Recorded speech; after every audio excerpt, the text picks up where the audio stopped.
তো একটা বললাম, আরো দুটা বলি। ইব্রাহিম আলাইহিস সালাম মেহমান ছাড়া খাইতেন না। একদিন মেহমান দৌড়া নিয়ে আসছেন, প্লেটে বসায় দিছেন। এখন লোকমা উঠাবে, তখন জিজ্ঞেস করছে কার ইবাদত করো?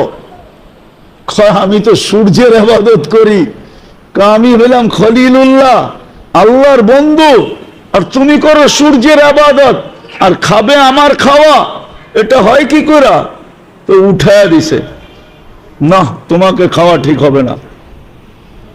তো মাত্র ঘরের থেকে বাহিরে কয়েক কদম গেছে, আল্লাহ ওহী পাঠাইছে, খলিল 250 বৎসর 3 বেলা খাওয়াইতেছি, 3 বেলা। এক বেলা খাওয়াইলেন না, উঠায় দিলেন। ইব্রাহিম আলাইহিস সালাম পিছে পিছে দৌড়াইতেছে, যে বলছে চল ভাই প্লেটে চল, খাইতে চল।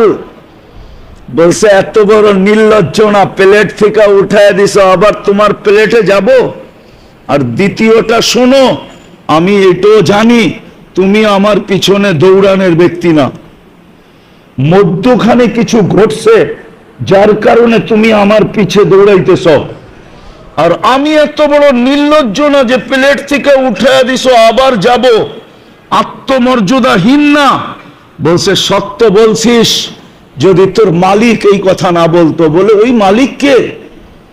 বলছে আল্লাযী খালাকাকা, যে তোকে তৈরি করছে, তোকে অস্তিত্ব দিছে। পুরো আল্লাহর পরিচয় যখন তুলা ধরছে, তো বলছে প্লেটে যাব, কিন্তু আগে হাতটা বাড়া, ওই আল্লাহর হয়া নেই, তারপরে প্লেটে যাব। আল্লাহকে রাজি করা সহজ। তৃতীয়, মূর্তির সামনে বসে বসে সনম সনম করতেছে, বুলে বাহির হয়ে গেছে সামাদ। আল্লাহ জবাব দিছে লব্বাইক ইয়া আবদি। সৃষ্টি আশ্চর্য হয়ে গেছে, আরে এখনো তো মূর্তির সামনে 200, 250, 300 বৎসর ধরে মূর্তি মূর্তি করতেছে, বুলে না আপনাকে ডাকছে? আল্লাহ জবাব দিছে অপেক্ষায় ছিলাম, বুলে হইল একবার আমাকে ডাকুক। দ্বিতীয় জবাব দিছে আল্লাহ, 300 বৎসর ও সাড়া দেয় না, আর আমিও যদি সাড়া না দেই, তো ওর আর আমার পার্থক্য রইল কোথায়? পুরাগের মানুষ ভালো মতে বোঝেন, যার যুবক ভালো মতে বোঝো, এই জীবনে জীবন না, এই দিনেই দিন না। ওই প্রবাদ বাক্যই সত্য, এই দিনেই দিন না, আরো দিন আছে। এই দিন নিয়ে যাবে তোমাকে ওই দিনের কাছে। জানি না তোমরা যুবকরা প্রবাদ বাক্য বুঝবে কি বুঝবে না। এই দিন দিন না, আরো দিন। এই দিন নিয়ে যাবে তোমাকে ওই দিনের কাছে। ভালো মতে বোঝো, যাকে সবচেয়ে বেশি কাছে করা দরকার ছিল, যার কাছে সবচেয়ে বেশি হওয়া দরকার ছিল, যাকে সবচেয়ে বেশি ভালোবাসা দরকার ছিল, যাকে সবচেয়ে বেশি মহব্বত করা দরকার ছিল, যার সাথে সবচেয়ে বেশি প্রেম প্রীতির দরকার ছিল, যাকে সবচেয়ে বেশি সমীহা করা দরকার ছিল, যার নাম সারাদিন জপতে জপতে জপতে জপতে জপতে, আমি ওই হাদিস বলতে চাই না যে হাদিস আছে উযকুরিল্লাহ হাত্তা ইউকালু মাজনুন, এত বেশি আল্লাহ আল্লাহ বলো যে মানুষ তোমাকে পাগল বলতে শুরু করে। এত বেশি যাকে জপার দরকার ছিল। আফসোস, সৃষ্টির সেরা মানুষগুলা, আফসোস সৃষ্টির ভিতরে সবচেয়ে বিবেকমান মানুষগুলা, বুদ্ধিমান মানুষগুলা, বিদ্বান মানুষগুলা, শ্রেষ্ঠ প্রাণীগুলা, সবচেয়ে সুন্দর প্রাণী রূপের দিক দিয়া, গঠনের দিক দিয়া। আরেকটা কথা শেষ বলি, সমগ্র সৃষ্টিকে আল্লাহ যাদের জন্য জলাঞ্জলি দিলেন, যাদের কদমে ঢেলা দিলেন, যাদের জন্য বিসর্জন দিলেন, সমগ্র সৃষ্টি মানুষের জন্য বিসর্জিত। বুঝাইলে বুঝবেন। ওলামা আছে এখানে, ওলামা আছে এখানে, বুঝাইলে বুঝবেন। ওলামা আছে, কোন সৃষ্টির কোনো বিনিময় নাই। কি নাই? কি নাই? কি নাই? বিনিময় নাই, প্রতিদান নাই, সওয়াব নাই, কোন সৃষ্টির কোনো প্রতিদান নাই।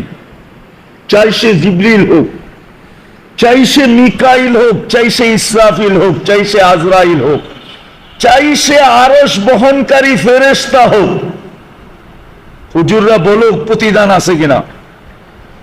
কোন সৃষ্টির কোনো প্রতিদান নাই। অথচ 24 ঘন্টা 1 সেকেন্ডের জন্য কেউ আল্লাহকে ভোলে না।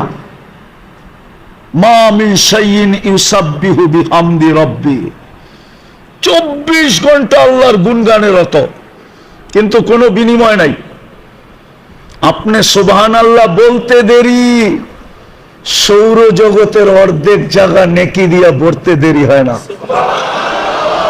আপনি আলহামদুলিল্লাহ বলতে দেরি, বাকি অর্ধেক নেকি দিয়া ভরতে দেরি হয় না। দুইটা একসাথে বলতে দেরি, সুবহানাল্লাহ আলহামদুলিল্লাহ, পুরো সৌর জগৎটা নেকি দিয়া ভরতে দেরি হয় না। হায় হায় হায় হায়। ওই মানুষটা আজকে আল্লাহর চেয়ে সবচেয়ে দূরে, অথচ সারাদিন নুন খায় কার? কার? কার? যুবক সারাদিন নুন খায় কার? আর জান লেখে কাকে? ও তো একবারও এই কথা লেখে না, আল্লাহ তুমি আমার জান। একবারও তো লেখে না আল্লাহ ইউ আর মাই জান, তুমি আমার জান, একবারও তো বলে না। ও তো সারাদিন জান শতবার লেখা মেসেজ করতেছে। আফসোস তো এটাই, ভাবেন বেশি দিন এখানে থাকা যাবে না। বেশি দিন বেশি দিন বেশি দিন থাকা যাবে না। আর এইখানে মন চাইলেও বেশি খাওয়া যায় না। উদাহরণ দিন, রাগ হবেন না তো? আপনার ঘরেই আপনি ডেলি 5 বেলা খায়া দেখেন, গড়ালারা কবের থেকে রাক্ষস হইলা। আপনারটাই, আপনার কামাই, আপনার পয়সাই, ডেলি ঘরে 5 বেলা খান, গড়ালারা কি বলবে? পেট না কি? তুমি রাক্ষস হলো কবের থেকে? ওরা 5 বার খান, এটাও পছন্দ করে না। করে পারবেন 5 বার খাইতে? চাইলেও তো খাইতে পারবেন না। কেন? সবাই বলবে এটা রাক্ষস হলো কবে। মানলাম আপনার ঘরে কাপড়ের অভাব নাই, ডেলি 4 বার চেঞ্জ করেন, 2 দিন 3 দিন 1 সপ্তাহ পরে সবাই আপোষে বলতে থাকবো সমস্যা হইল নাকি? সমস্যা হইল নাকি? ডেলি 5 বার কাপড় চেঞ্জ করে কেন? কি কি? তাহলে বুঝা গেল এখানে বেশি থাকাও যায় না। মনে চাইলেও বেশি খাওয়া, সবকিছু থাকলেও বেশি পড়া। কয়দিন এখানে থাকবেন? চলে তো যাবেন। কি হবে? চলে তো যাবেন। একটু কমাও, একটু কমাও, চলে তো যাবেন। কালকে এই চেহারাটা কি করে দেখাবেন বলেন? কি করে এই চেহারাটা কালকে দেখাবো? আল্লাহর কাছেই তো যেতে হবে। এটাই তো ঘোষণা দিছে যে লাতুসআলুন্না আনিন নাঈম, প্রত্যেক নিয়ামতের হিসাব তোমার থেকে নিব। যদি তুমি হিসাব মিলায়া না আসলে, হিসাব যদি মিলায়া না আসলে, তাইলে প্রত্যেকটা নেয়ামতের হিসাব তোমার কাছ থেকে নিব নিব নিব নিব নিব। সময় কতদিন লাগবে ওটা পর্যন্ত বলে দিছে। হতে পারে 60 বছরের হিসাব দিতে 50,000